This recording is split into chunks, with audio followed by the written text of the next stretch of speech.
What's up, everybody? Today we got to talk about Adam Sandler's new movie, Spaceman. I'm going to keep it pretty spoiler free here with this one, so even if you haven't seen the movie, you're all good to watch this video and maybe decide if it's something you want to check out this weekend or, whenever you have the time. So, with that being said, let's get into it. I'm going to get my cons out of the way first here, and I do actually only have one con for this movie, but it is a pretty significant one.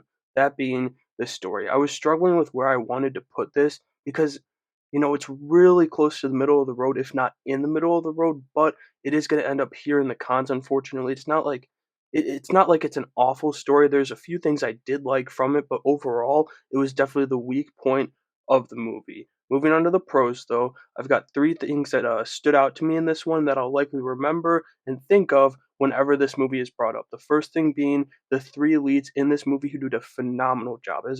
As great a comedian as Adam Sandler is, it is always nice to see him kind of take on a more serious role, and he delivers a really solid performance in this movie. Paul Dano is also really good voicing the the spider-like alien Hanus, whatever, I forget how you pronounce his name, but he was undoubtedly the perfect pick for this role with his unique voice. But the one who absolutely stole the show, no doubt about it, was Carey Mulligan as Lenka, who's Adam Sandler's Jakob's wife, and she was just fantastic in this one. She has a decent amount of screen time, but she has a really strong performance when she's on screen.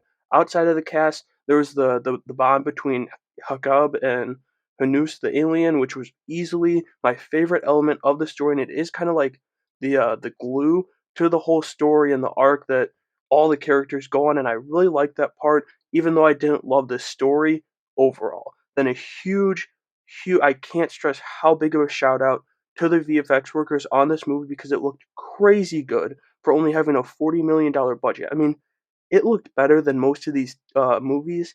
They cost $200 million, so I sure as hell hope that VFX team or teams got compensated for their outstanding work. And so that'll do it for my review of Spaceman. Just a quick one here. Heading into the weekend, I'll be back Sunday night for The Walking Dead: The Ones Who Live, but I ended up enjoying it a decent amount, more than I thought I would, so I figured I'd spread the word. This movie was also, I'm gonna sound like a crazy man. It was totally made for me because it builds into my tinfoil hatting of what space and aliens and black holes are like, and I don't want to sound like a crazy man. I just think those theories and all that stuff about space are just like a fun little thing to, I don't know, take your mind off things. But anyway, this one's going to land at a 7 out of 10 for me personally, but let me know what you thought of the movie down in the comments below and make sure you have a great day.